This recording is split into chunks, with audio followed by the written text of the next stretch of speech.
Ah, vous m'entendez? Oui.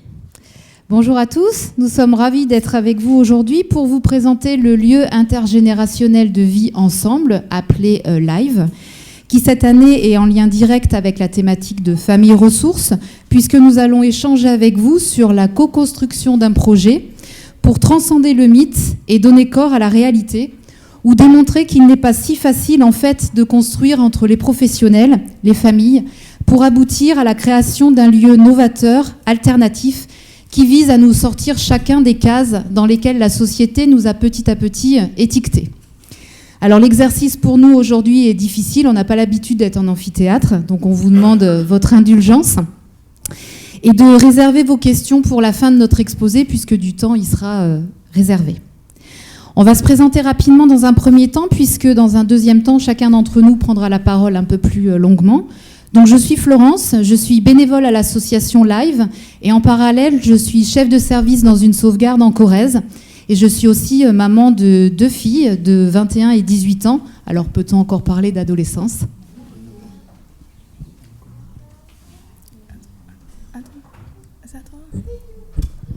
Donc bonjour à tous, je m'appelle Barbara. Moi je suis une ancienne jeune de la protection de l'enfance. Aujourd'hui j'ai 20 ans, je suis en école d'aide-soignante et je suis fondatrice et présidente de Live. Bien, bonjour à tous, moi c'est Jean-Luc. Je suis présent en tant que partenaire pour l'implantation de l'association Live sur la commune dont je suis le maire. Bonjour à tous, donc moi je suis Emalou, la fille de Florence, et aujourd'hui je suis bénévole dans l'association. Bonjour à tous, je suis Sandrine, je suis bénévole dans l'association Live et je travaille en parallèle dans l'éducation nationale. Bonjour, je suis Philippe, responsable de la partie technique de Live, éducativement intéressé par toutes les influences environnementales. Et j'excuse aussi notre présidente, Patricia Tillet, qui a la particularité d'être une maman, enfin une tante en fait, qui a eu un jeune ado suivi en PJJ et aujourd'hui suivi en SPIP. Alors nous vous proposons la présentation suivante. Barbara vous exposera l'origine du projet Live, sa genèse. Patricia, qui n'est pas avec nous aujourd'hui en vidéo, vous exposera comment l'association a été créée. Sandrine prendra la parole pour vous énoncer nos textes fondateurs et quels en sont les membres associatifs. Barbara et moi-même reprendrons la parole pour vous présenter plus précisément le concept de Live. Emalou exposera quant à elle la place de fille d'éduc dans un lieu de vie. Philippe aura, lui, la tâche plus difficile d'exposer concrètement comment est-ce qu'on peut arriver à mener un tel projet à son terme. Jean-Luc prendra la parole pour effectivement avoir son point de vue de maire d'une commune. Comment est-ce qu'on peut être intéressé par un lieu de vie alternatif et comment est-ce qu'on peut amener à porter en complémentarité, à co-construire avec les professionnels et les familles. Et ensuite, nous vous exposerons pour en état final, l'état d'avancement du projet. À chaque étape, on va essayer de croiser des choses un peu conceptuelles et surtout beaucoup d'expérientielles. Barbara, je te laisse maintenant la parole pour pouvoir exposer comment est né ce projet Live. Donc pour ma part, autrement dit, avec mon regard, je vais vous expliquer de comment je suis passée de la Rabine-Lay, donc le foyer où j'ai été accueillie, à Live. Avant d'en arriver là, il y a eu un parcours qui s'est fait, beaucoup de montagnes d'escalader, des rencontres, des remises en question, des doutes, beaucoup de haine aussi, de la peur, mais surtout de l'amour, des moments de joie, de l'inconnu et des découvertes. Je suis là aujourd'hui devant vous pour vous parler de qui je suis, mais aussi la raison qui me pousse à avancer dans le quotidien, Live. Je viens d'une famille, enfin selon les définitions de chacun, de 4 enfants et de 2 parents avec amour et joie. Des problèmes d'alcool, de drogue et de violence sont vite fait face au sein de ce foyer que moi je voyais si rassurant. À vrai dire, les problèmes, ils ont toujours existé. Alors, par la suite, mes parents, ils se sont séparés, j'avais 7 ans. J'avais 8 ans quand mon papa est décédé suite au ravage de la drogue et de l'alcool. Et ma mère et mes sœurs se sont renfermées dans ce qui semblait les rassurer. Donc j'ai grandi avec cette base malsaine, mais après tout, c'était la mélodie de ma vie. À l'adolescence, je me suis vite, je pense qu'on peut dire vite entre guillemets, car c'est toujours trop long, rendu compte des ravages de la drogue et de l'alcool, parce que j'avais les contre-exemples parfaits dans mon entourage. Alors j'ai voulu partir, il y a des rencontres qui se sont faites, qui ont fait que ça ait pu être vite possible, mais au final, ça n'a rien apporté de concluant. Et rapidement, je me suis retrouvée sur le chemin de ma future famille. Je n'étais pas encore en capacité de le comprendre à ce moment-là. Florence et Philippe, en 2013 ou 2014. Ça a été une rencontre que je ne souhaitais pas au départ, et eux non plus ne souhaitaient pas. Et pourtant, la démarche, elle venait bien de moi. Mais comment faire face à une autorité qu'on ne m'avait jamais imposée ?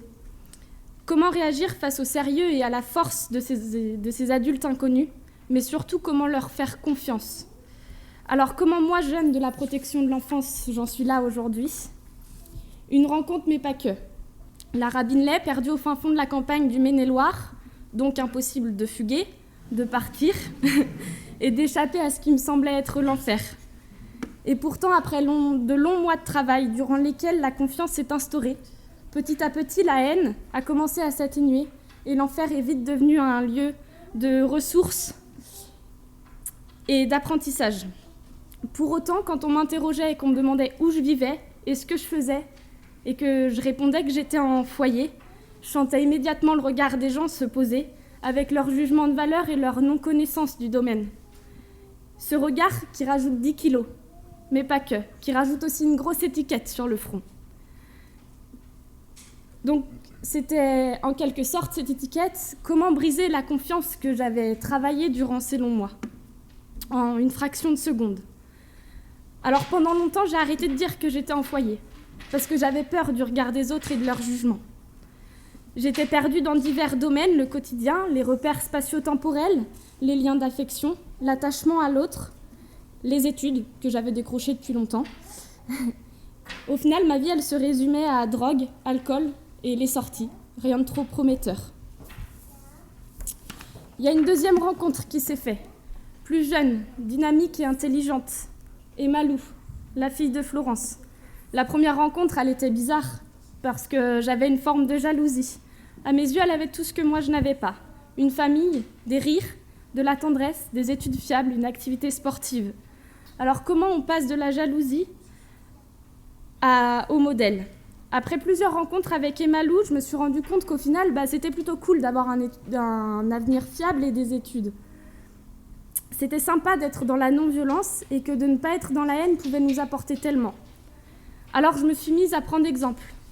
C'était difficile, mais je me suis mise à lire, à étudier et à faire du sport. Il y a une troisième rencontre qui s'est faite, une rencontre plus sage, plus respectable, avec plein de connaissances et l'envie de partager. Mamé, la grand-mère de Florence. Pas évident de parler à une personne âgée quand on n'a quasiment jamais vu ses propres grands-parents. Mais surtout quand on a peur. Peur de la vieillesse et ce que cela représente. Mamé, elle m'a appris la patience, la sagesse, le respect de son aîné, l'écoute. Plus les rencontres avec Mamé ont été présentes et plus j'appréciais d'être en contact avec elle. Et moins j'avais peur et plus j'aimais l'écouter. Mamé et sa sagesse, Florence et Philippe, les études, m'ont permis de réaliser un stage avec les personnes âgées, ce qui me paraissait pourtant impossible lors de mon arrivée. Parce que travailler avec un corps vieillissant qui représente la fin de vie et la mort m'était tout simplement impossible. Mais grâce au soutien et l'exemplarité de tout ce monde, j'y suis arrivée. Lors de ce stage, je me suis rendu compte que chaque personne âgée avait une vie derrière elle. Des mauvais et des bons moments, et qu'au final, eux et moi, on n'était pas si différents. Mais ce qui m'a plus marquée, ce sont les personnes qui étaient fragiles, faibles, à qui on n'adressait pas de regard, et même pas de sourire. Et parfois l'abandon. Alors j'ai réfléchi à pourquoi. Pourquoi on perdait de l'intérêt pour nos aînés ? Répondre à cette question n'aurait pas été possible sans Mamé. Cette réflexion a développé le vivre ensemble chez moi. Vivre ensemble, mais pas trop, car à ce moment précis, je n'en avais pas les capacités. Ce fut un long chemin, semé d'embûches, mais avec l'aide de Florence et Philippe, le partage de ma mère, l'exemplarité d'Emma Lou, le contre-exemple parfait de ma famille et un peu de volonté, j'ai voulu m'intéresser à l'autre. Un peu, voire beaucoup maladroitement. Et la Rabine-Lay s'y prêtait fortement. Étant en colocation avec d'autres jeunes, c'était l'exemple parfait, l'exercice parfait. D'ailleurs, je voudrais remercier chaque jeune pour ce qu'ils m'ont apporté, personnellement, mais aujourd'hui professionnellement. Quand tout ce qui est rose devient morose, est arrivé le moment pour Florence et Philippe de partir de la Rabine-Lay. Ça a été un moment douloureux. Ma famille modèle part. Est-ce que moi, je vais réussir à tenir tout ce qu'on a mis en place ensemble? Heureusement, nous sommes restés en contact. Et ça a été le début d'un long chemin. Un jour, pas comme les autres, Florence et Philippe m'appellent pour me proposer de se voir. Ils avaient quelque chose à me présenter. Aujourd'hui, je pense qu'on peut dire quelqu'un. Ce fut avec plaisir et après 2 ans sans se voir que je vais à leur rencontre. Ça a été des retrouvailles, mais surtout une présentation de projet. Florence et Philippe avaient déjà auparavant évoqué l'idée d'un projet, mais sans plus développer et moi sans plus m'y intéresser. Mais ce jour-là, à ce moment-là, j'ai bien compris qu'il s'agissait plus qu'évoquer. Je trouvais ça génial, cette idée de projet, et j'attendais des nouvelles avec impatience. Les premières ébauches de documents m'ont été transmises, je les ai lues et je me suis dit « Ouais, c'est évident, l'intergénérationnel, c'est ce qu'il nous faut. Pour nous, les jeunes, mais pour les personnes âgées aussi. » J'ai repensé à Mamé et à tous ces patients que j'avais accompagnés lors de mes stages. Alors comment passer de jeune délinquante à fondatrice présidente? Après le retour que j'ai fait à Florence et Philippe sur les ébauches des documents, j'ai eu une réponse inattendue. Voudrais-tu être fondatrice présidente de Live? Le mail, il m'a touchée. Je l'ai relu au moins 5 fois, en me demandant si c'était bien vrai. C'était impressionnant, j'en revenais pas. Non seulement on me proposait de m'impliquer dans ce projet, mais en plus il portait un nom. Alors j'ai dit oui, mais sans trop savoir où je mettais les pieds. Il y a eu plein de questions qui m'envahissaient. Fondatrice, au final, c'est quoi? Quel est mon rôle? Et est-ce que j'en ai les capacités? Et à ce moment-là, je ne cessais pas de repenser à cette étiquette qu'on m'avait collée sur le front, jeune de la protection de l'enfance. Alors au départ, je me suis engagée, je ne savais pas trop où j'allais mettre les pieds, et puis l'inconnu, ça fait peur. Mais petit à petit, les choses, elles se sont faites au final, naturellement. Et une fois de plus, Florence et Philippe étaient et sont toujours là pour me rassurer. Plusieurs rencontres ont été faites, plusieurs temps d'échange. La fin de mon bac qui m'a permis de travailler dans une unité d'hébergement pour personnes âgées désorientées et d'approfondir mes connaissances sur les démences, la vieillesse et l'accompagnement de l'autre.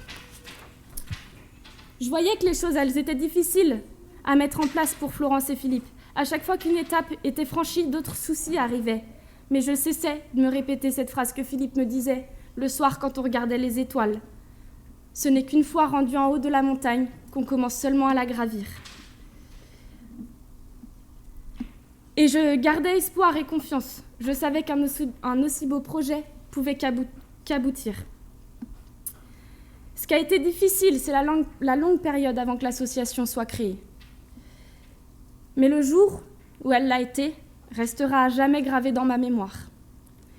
Live. Aujourd'hui, Live est pour moi l'incarnation de la réussite, de la fierté, de l'échange, du prendre soin de l'autre, de l'exemplarité, de l'amour et de l'envie. Live m'a aussi permis d'accepter et de porter avec fierté cette étiquette qu'on m'a collée et que longtemps j'ai détestée. Live est la famille que j'ai attendue pendant 20 ans. Elle m'apporte la chaleur qui me manquait. Aujourd'hui, je suis là pour montrer et démontrer que les personnes âgées ne devraient pas être exclues de la société, que leur amour, leur partage, leur connaissance nous permettent d'évoluer, de comprendre. Ils ont tellement de sagesse à nous apporter. Ils peuvent nous faire voyager avec leurs histoires et nous montrer ce qu'il ne faut pas reproduire.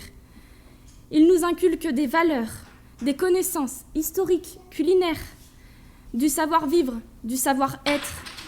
Il ne faut pas oublier qu'eux aussi ont leur vécu, leur histoire, et que pour tout cela, nous leur devons le respect. Et nous nous devons de les accompagner comme eux ils l'entendent, et non inversement. Mais aujourd'hui, je suis là aussi, pour montrer aux jeunes que l'étiquette ne veut rien dire, qu'on peut venir de loin et pourtant devenir ce que l'on a envie. Que le regard des autres ne vaut pas celui qu'on se porte à nous-mêmes. Qu'il faut oser faire confiance aux adultes, même si pendant longtemps, ils nous ont déçus. Merci.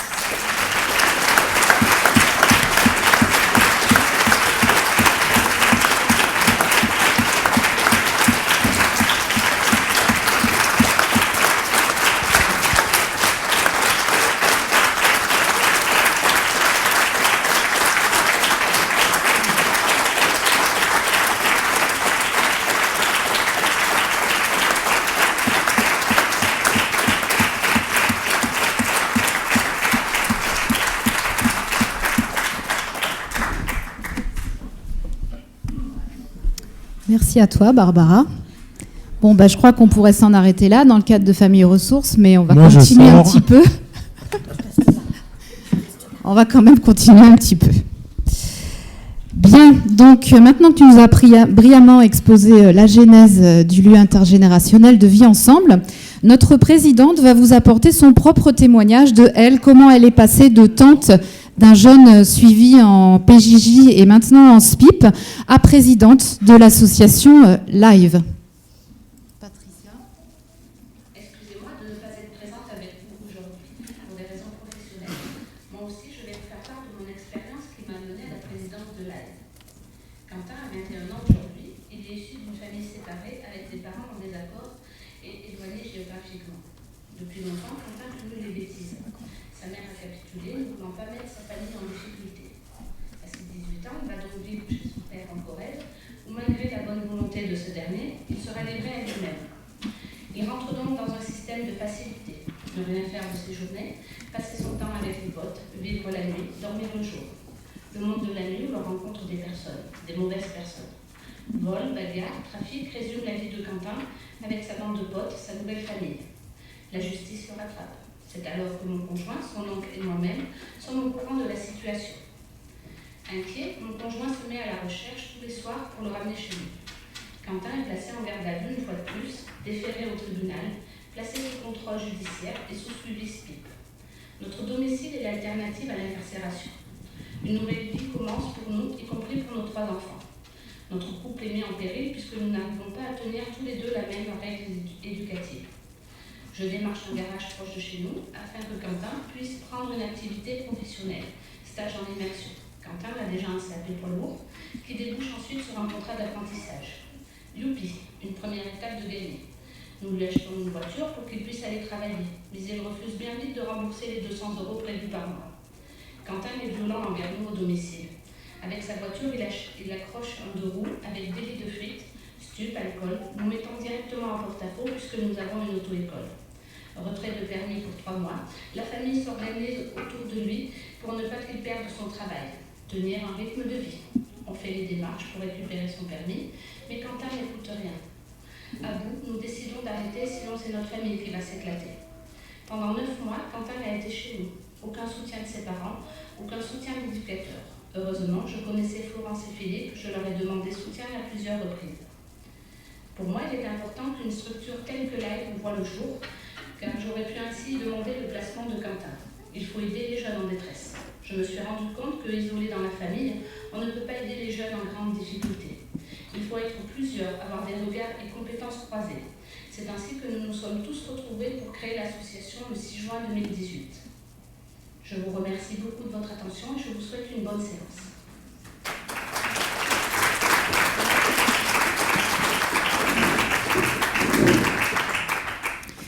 Nos présidentes vous ont dépeint la gouvernance associative. Sandrine va maintenant vous exposer quels en sont les textes fondateurs et ses membres. Merci. Grâce à ma rencontre avec Florence et Philippe, j'ai l'opportunité de m'investir dans l'association Live où j'occupe le poste de secrétaire. Je suis particulièrement sensible à tout ce qui touche à la protection de l'enfance, le bien-être des adolescents, la construction de projets de vie, afin de permettre de se construire, voire de se reconstruire. En effet, de par ma profession de conseillère principale d'éducation au sein d'un collège, j'ai à cœur de m'associer à Live, de contribuer autant que je peux à amener ces jeunes à retrouver un cadre pour s'épanouir, développer le savoir-vivre ensemble et leur permettre de devenir des acteurs citoyens. À travers mon expérience professionnelle, je me suis aussi rendu compte que les adolescents ont besoin de prendre confiance, de vivre des expériences pour leur permettre d'avoir une meilleure estime de soi, condition essentielle pour avancer. La structure de Bonnefond, en Corrèze, va parfaitement dans ce sens. Je n'ai pas d'expérience auprès de personnes âgées, mais il est certain que ces jeunes, grâce aux échanges, au partage avec ces personnes, ne peuvent en sortir que plus riches et développer certaines valeurs essentielles, telles que l'écoute, la tolérance, le respect. Il est essentiel aussi de mettre un point d'honneur au devoir de mémoire qui peut être transmis à travers leur vie et leurs expériences. Ce concept va également permettre à ces anciens de se sentir valorisés et de s'ouvrir aux autres. Cet échange intergénérationnel ne peut être que bénéfique et enrichissant pour le bien-être de tous. L'association Live fédère une belle synergie avec des membres motivés qui peuvent aussi, pour le public qui va être accueilli, être des personnes ressources. Donc sur la diapo, vous pouvez voir des personnes en lien avec cette association. Chacun d'entre eux est soit un professionnel, soit un bénéficiaire, soit les deux. C'est l'article 3 de nos statuts associatifs qui énonce l'objectif de notre association, à savoir: l'association Live a pour objet d'œuvrer au maintien du lien social entre les générations dans le respect de la dignité et de la valorisation des compétences de chacun, basé sur le développement d'une apprenance différente. Live a pour but la protection des personnes fragilisées par l'hébergement, l'éducation, l'accompagnement, la solidarité, la tolérance, la lutte contre les inégalités, le développement d'un mieux vivre ensemble par le biais de petits collectifs en zone rurale, dans le respect du bien-être individuel, collectif et environnemental. Live valorise les initiatives positives qui permettent d'envisager des pistes d'amélioration du quotidien et d'être des exemples constructifs par les politiques publiques. L'association, ses membres et tout le personnel œuvrent à l'accompagnement des personnes fragilisées, en valorisant l'acquisition ou le maintien des compétences par le vivre ensemble intergénérationnel. Enfin, les valeurs, les principes et la volonté d'esprit village y sont déclinés. Pour finir, Live s'adresse également aux familles en difficulté. Merci.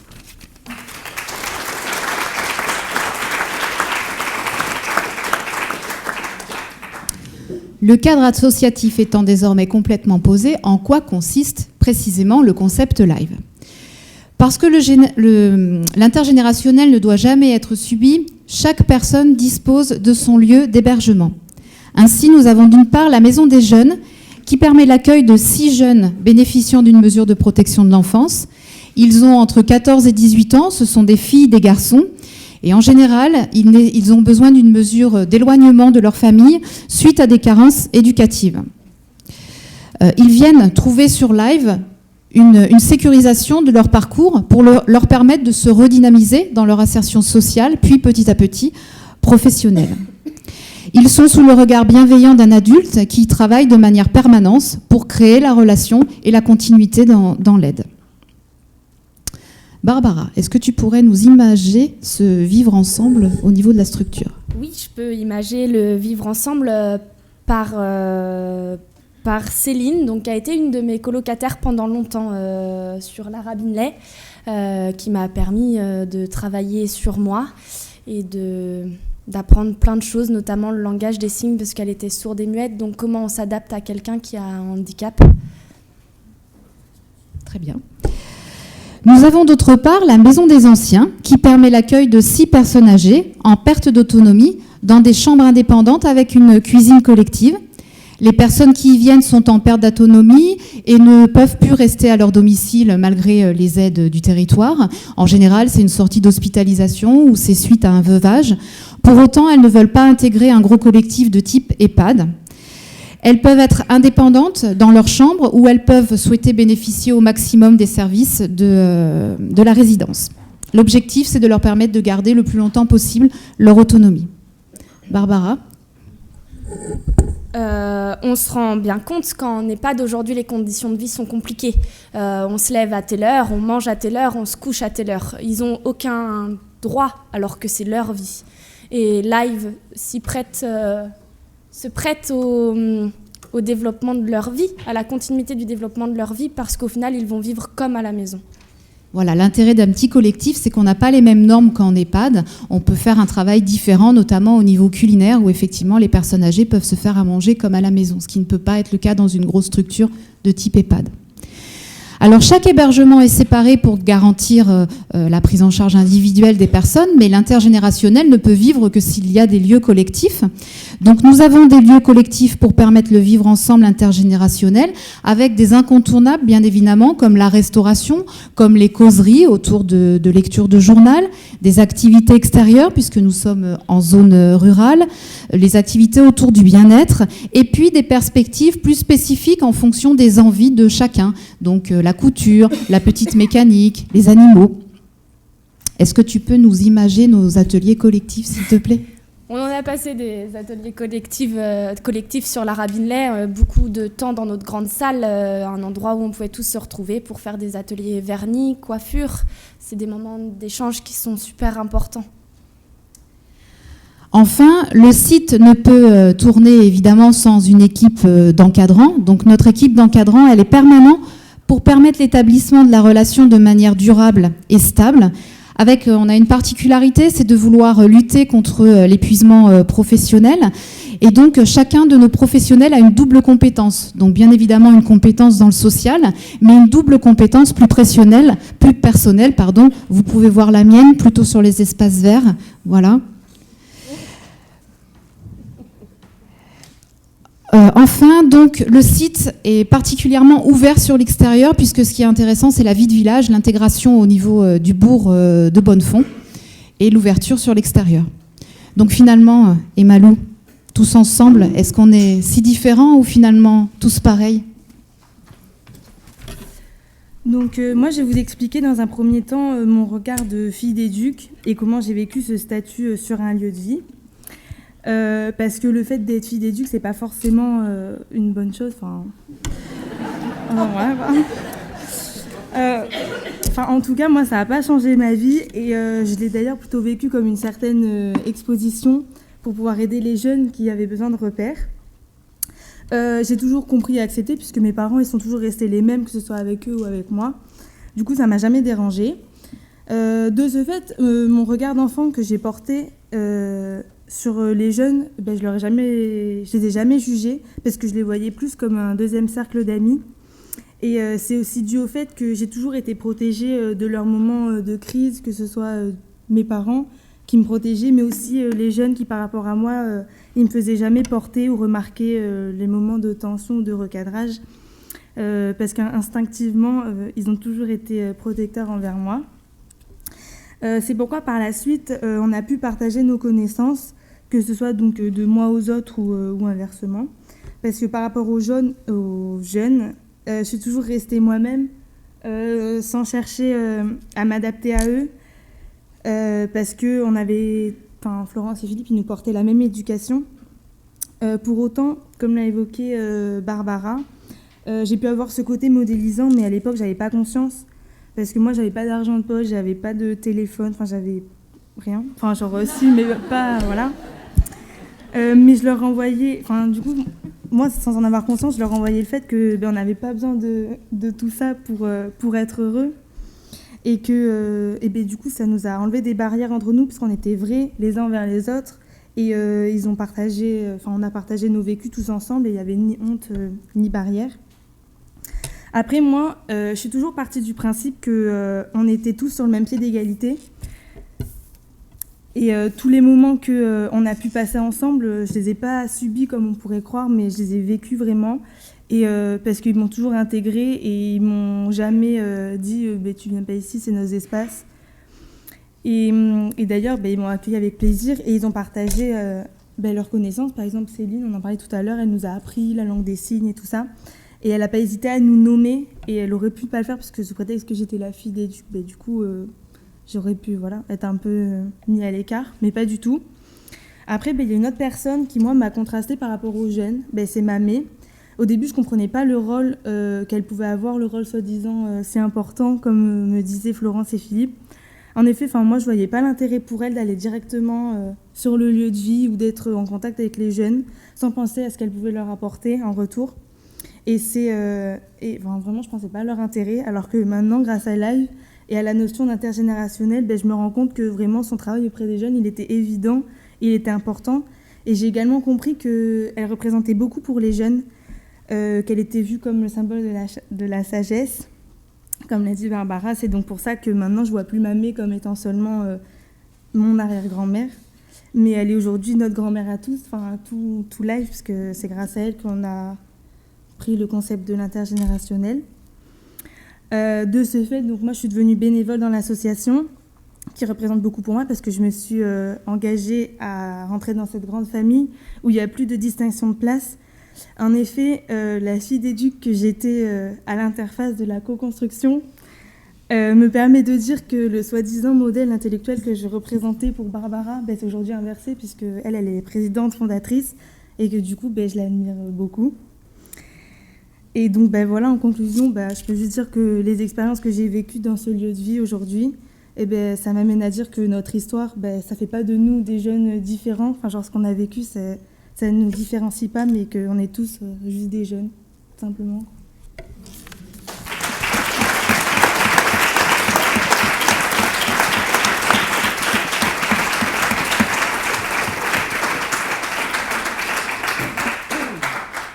Nous vous avons présenté le concept dans son intégralité. Philippe va maintenant vous démontrer qu'il n'est pas si facile de passer du concept à la réalisation du projet. Donc il va tenter de vous montrer comment est-ce qu'on essaye de passer du mythe à la réalité. Je vous rassure, depuis elle a un téléphone. Après avoir travaillé sur les définitions, finalement transcender le mythe est un parcours initiatique. C'est le chemin de tous, car rien n'est jamais acquis. Le concept ne peut remplacer le sens. La co-construction, c'est le mot tendance. Mais c'est surtout une synergie de compétences, sans qu'il puisse y avoir de hiérarchie entre les places. Là où chacun trouve sa place devient l'idée du groupe, en étant en capacité à garder son individualité dans sa richesse constructive. Alors oui, transcender le mythe, surpasser, dépasser, traverser le concept même d'une tendance. La co-construction d'un projet, c'est d'aller dans une sphère supérieure afin d'avoir une vue d'ensemble et partager un regard croisé avec tous. L'ethnopsychiatrie offre une vision intéressante. C'est d'abord accueillir l'autre dans son langage, sa compréhension, son parcours, ce qu'il a construit, ce qui l'entoure et ses influences et croyances, visibles ou non. C'est le parcours difficile d'une conceptualisation que Florence et Barbara nous ont décrit à sa mise en place afin de poser, d'enraciner un sens qui nous mène devant vous aujourd'hui. Cela a commencé par notre expérience comme responsable d'un lieu de vie, mais aussi après avoir constaté le manque de relations entre les générations, institutionnalisé et conceptualisé par une volonté de faire croire que l'on peut accueillir et accompagner des personnes âgées dans leurs besoins fondamentaux, c'est-à-dire confort et dignité, par le remplacement de leurs anciennes maisons de retraite, avec de grandes constructions toujours plus normalisées, les professionnels déplorant souvent le manque de temps. Ainsi, nous pouvons parler de notre première transcendance afin de porter le projet dans son concept auprès des départements et dans son sens au travers de nos apprentissages.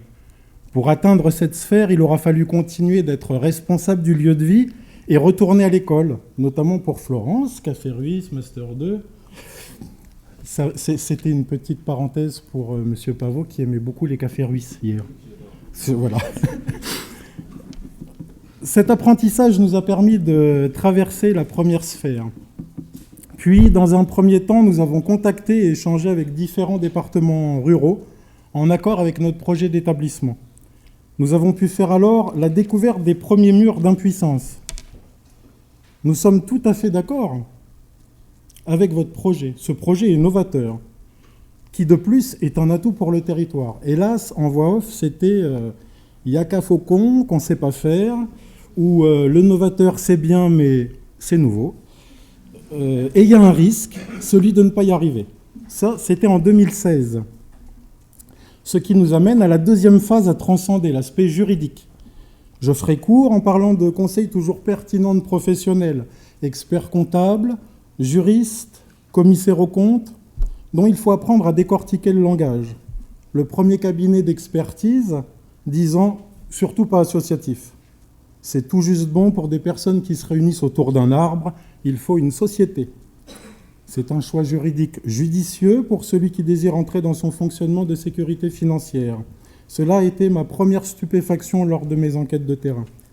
En cela alors, oui, il faut penser comme un financier, un entrepreneur, mais garder à l'idée que tout le bénéfice ira aux personnes âgées et aux personnes accueillies. Il faut donc bien ficeler le montage juridique. Cela m'amène à l'exemple suivant. Le premier cabinet juridique, un des plus réputés de Clermont-Ferrand, avec une première question statutaire pour nous permettre de réaliser le projet. Il faudra 3 rendez-vous, présenter le projet et tenter de co-construire sur une simple question, quel statut juridique pour porter live ? 6 mois d'attente et une réponse. Nous avons abordé les premiers points de vue.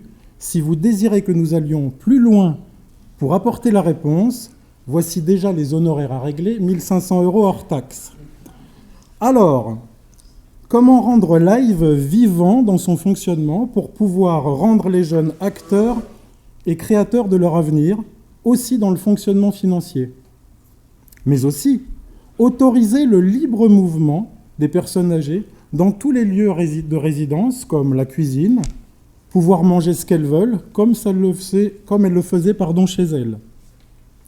Sans entrer dans un fonctionnement financier emprunt de charges, TVA, impôts, charges sociales, normes ERP coûteuses, alors que nous sommes justement là pour baisser les coûts tout en maintenant l'accompagnement par une équipe professionnelle et sans perdre la gouvernance du projet, basée sur notre expérience si particulière et dont la ligne de conduite nécessite une vigilance de tout instant dans chaque action, mais aussi auprès de tous les partenaires. 2 ans sont passés, pour nous c'est l'évidence, il faut une association. Nous prenons connaissance du nouveau schéma départemental de la Corrèze. Dans ses déclinaisons, nous sommes dans l'attente de toutes les actions... Ils semblent dans l'attente de nos actions des actions comme les nôtres, voire même en manque de place d'accueil, puisque ça a été relayé par les médias. Ma formation DIU et les contacts inhérents nous permettent enfin de trouver une résonance à nos attentes. Financières et comptables. Certes, elles sont à 300 km, mais spécialisées dans les lieux de vie, avec une avocate touchée par notre éthique et le sens de notre accompagnement. C'est la concrétisation identitaire, juridique et financière pour représenter Live auprès de toutes les instances institutionnelles et bancaires. Une demande d'habilitation a été faite le 2 mai 2018. Parallèlement, les études de marché sont reprises sur le territoire ciblé.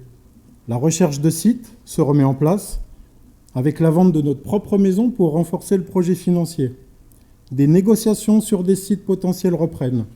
Ceux abandonnés par la Poste, par la caisse d'allocation familiale, mais bien loin d'un concept social annoncé, ces institutions font avorter les négociations avec des sommes demandées dépassant la vulgarité et préférant donc l'abandon de leur site qui aujourd'hui devient en ruine.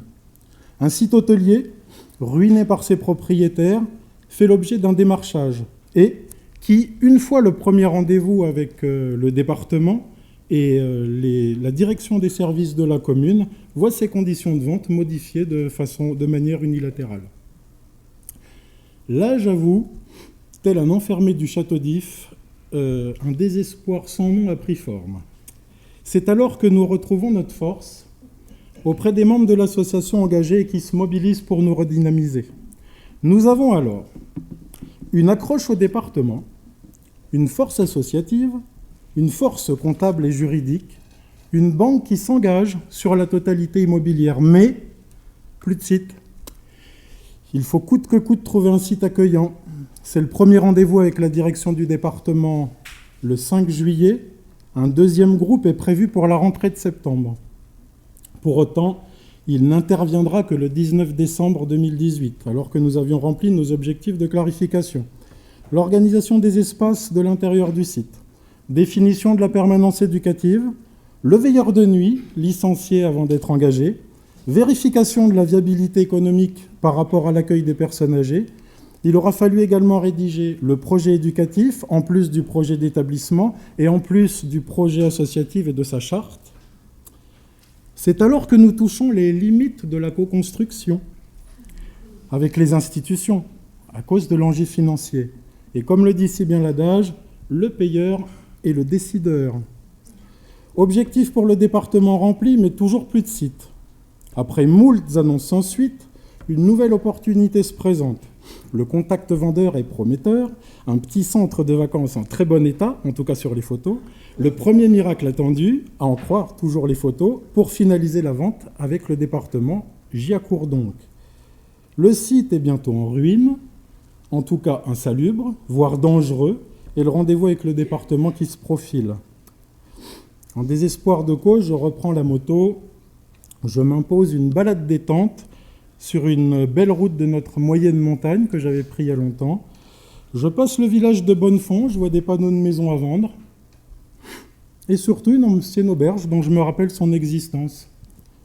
Un habitant accueillant veut m'offrir 2 belles citrouilles sur la moto et me dit que l'auberge appartient à la commune. Je descends à la mairie, qui est fermée. Devant, un homme fumant sa pipe dans la voiture me demande si je cherche quelque chose. La mairie. Et me répond « C'est fermé aujourd'hui, mais je peux vous renseigner ». J'ai vu que l'auberge était à vendre. Je suis porteur d'un projet d'accueil pour des jeunes fragilisés et des personnes âgées. Ben ça tombe bien parce que le maire, c'est moi. Venez, on va rentrer. Shabbat d'entrar, comme on dit chez nous en Corrèze. Comme avec nos jeunes, nos familles, c'est la rencontre qui permet de construire les choses essentielles. Ce que les dirigeants et les concepts appellent la co-construction. C'est cette rencontre ordinaire qui apporte la dernière pierre à un édifice de co-construction extraordinaire. La véritable synergie des compétences face à la date de réflexion de mon intervention que je brouillonne le 21 avril où rien n'est encore acté et où la temporalité du département est très éloignée de la temporalité des créateurs et porteurs de projets, de leurs obligations, de leurs engagements, bien au-delà des concepts. Merci.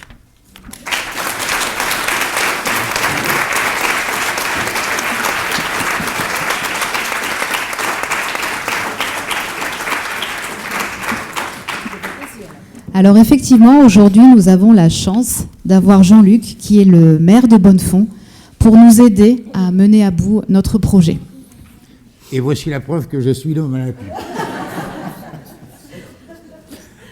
Bon, plus sérieusement, une question se fait jour.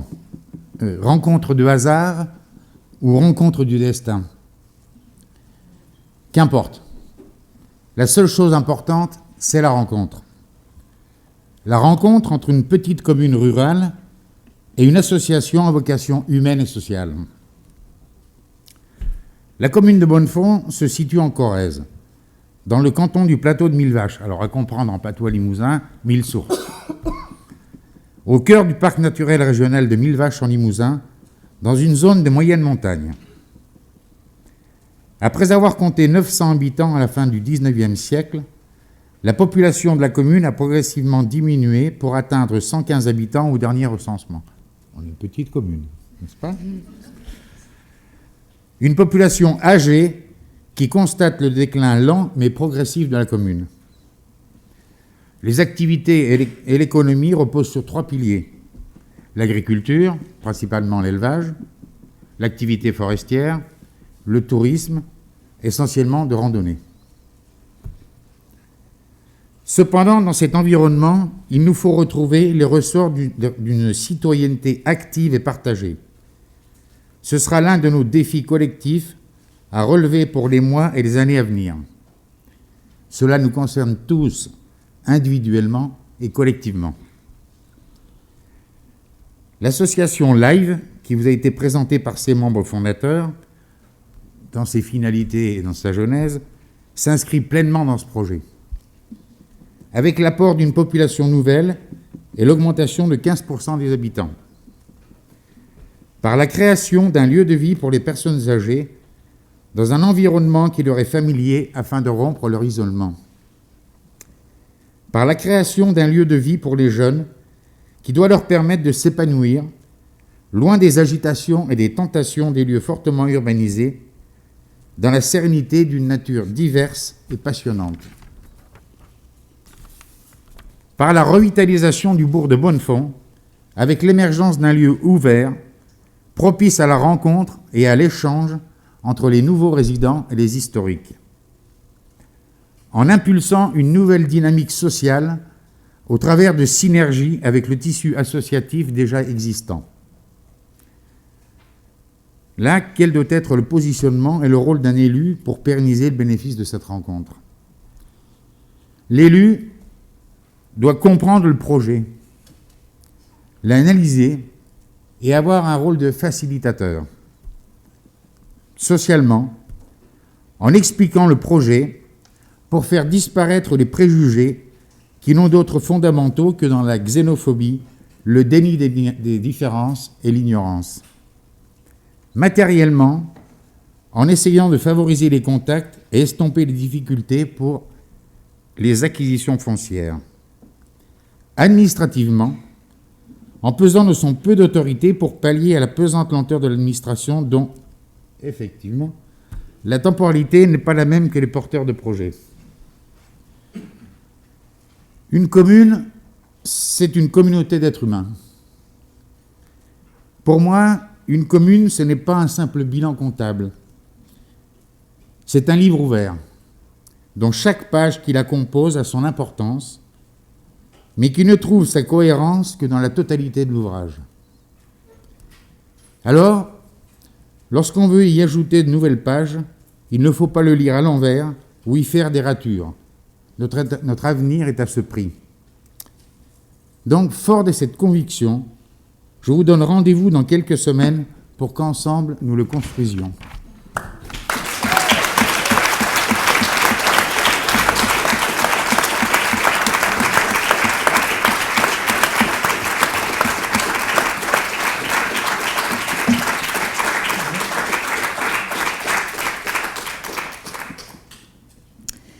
Alors, je vais reprendre la parole pour ne pas conclure et vous donner l'état d'avancement du projet. On a longtemps caressé l'hypothèse de pouvoir co-construire cette dernière vignette avec les financeurs, le conseil départemental. Alors, pas en présentiel, bien sûr, on connaît leur emploi du temps, mais au moins en vidéo. Mais ça n'a pas été rendu possible. Comme quoi, si tout le monde s'accorde sur le sens de la co-construction, dans la réalité, c'est pas si facile de mettre autour de la table les professionnels, les familles, les institutions, les financeurs. Alors ça me rappelle une anecdote, effectivement, quand j'ai passé mon café Ruisse, où j'avais travaillé sur la notion de projet et sur l'empilement de cette notion de projet, à l'image de poupée gigogne, avec le projet politique, associatif, institutionnel, d'établissement, de services pour enfants, personnalisé, individualisé, de vie, finalement au risque de perdre le sens de nos interventions qui sont la relation humaine. Alors mes collaborateurs actuels, dont certains sont dans la salle, savent qu'aujourd'hui, au quotidien, je leur demande d'utiliser ces outils. Mais ce que je leur demande avant tout, c'est de ne pas perdre le sens de notre travail. Alors cette éthique professionnelle, elle est bien plus facile à camper quand on est chef de service d'une grande sauvegarde. Elle est beaucoup plus difficile à mettre en place quand on est porteur de projet. Alors comme le financeur reste décideur, sur Live, on s'est plié à toutes les exigences, même au-delà. On a un projet, une charte associative, des statuts associatifs, attestation sur l'honneur, bilan prévisionnel, plan pluriannuel de financement, d'investissement, historique et des marges des dépenses, cartographie familiale, partenariale, charte des droits et libertés, DIPEC, grille d'évaluation des apprentissages, projet de vie personnalisé, CVS, document unique de prévention des risques, études de marché, projet d'établissement, projet éducatif, et je pense que j'en oublie. Alors que répondre quand nos financeurs nous disent « Mais quelle sera la participation des jeunes au CVS ?» Quel plus bel exemple que Barbara au niveau de la participation des jeunes. Pour autant, nous sommes foncièrement positifs à Live et nous pouvons vous annoncer qu'après une possibilité d'ouverture sur le LDVA jeune, en janvier, puis février, puis mars, notre arrêté d'habilitation devrait être signé le 1er juin. Pour les personnes âgées, le travail est beaucoup plus compliqué et faire bouger les politiques publiques est encore moins évident qu'au niveau de la politique de protection de l'enfance. Donc il nous faudra peut-être à nouveau une autre alternative sur le lieu de vie personnes âgées. Nous espérons en tout cas pouvoir revenir l'année prochaine avec nos jeunes, nos anciens, notre équipe de professionnels et pouvoir ainsi vous montrer que nous sommes passés du mythe à la réalité. Nous vous remercions.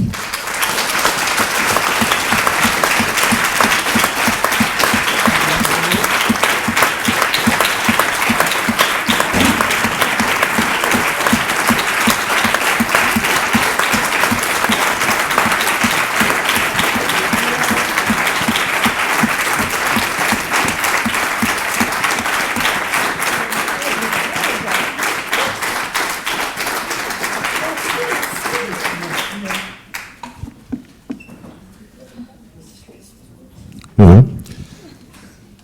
Des questions, des réactions, Inutile de vous dire que ça nous fait extrêmement plaisir, hein. Au moins, on sait qu'on est dans quelque chose de juste.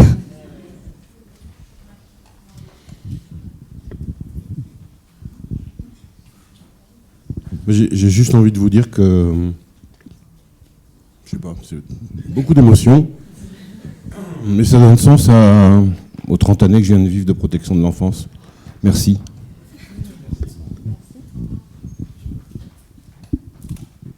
On va... le temps peut-être que les gens formulent leurs questions. Ouais. On va dire mes bêtises. Pardon. Aïe, aïe, aïe. Pas trop fort sur le café ruisse. Hein. Non mais il y en a des biens, c'est comme pour tout. Ah, attends, pardon, je suis pas branché. Bah voilà. C'est ma faute. Ramène ta fraise. Voilà. Là, normalement, ça va marcher. Hop, hop.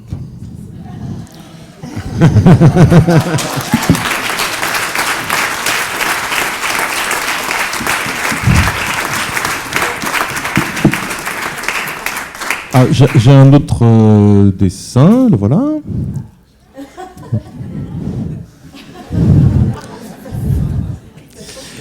Et puis comme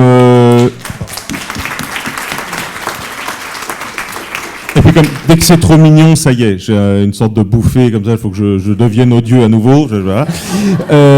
Et alors, pour de vrai, j'ai fait le prochain dessin avant de vous entendre, donc j'avais pas tous les détails de votre organisation, etc. Donc j'ai juste imaginé ce que ça pouvait être d'associer des enfants, de la protection de l'enfance et des personnes âgées. Ouais.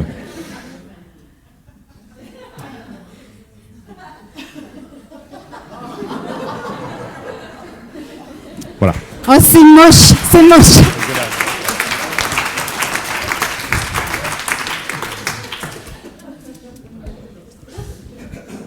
Voilà, c'est tout pour moi. Merci. Merci infiniment. Je voulais peut-être, de président fondateur à présidente fondatrice, te faire un cadeau, que tu puisses peut-être avoir un souvenir de cette journée. Et voilà. En tout cas, c'est de la part de toute l'équipe. Bravo encore.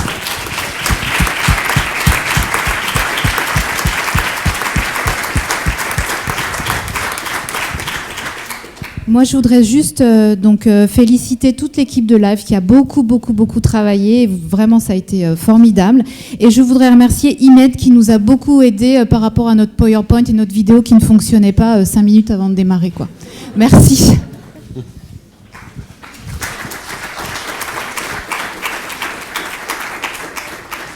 Je propose qu'on fasse quand même 5 minutes de pause. Merci.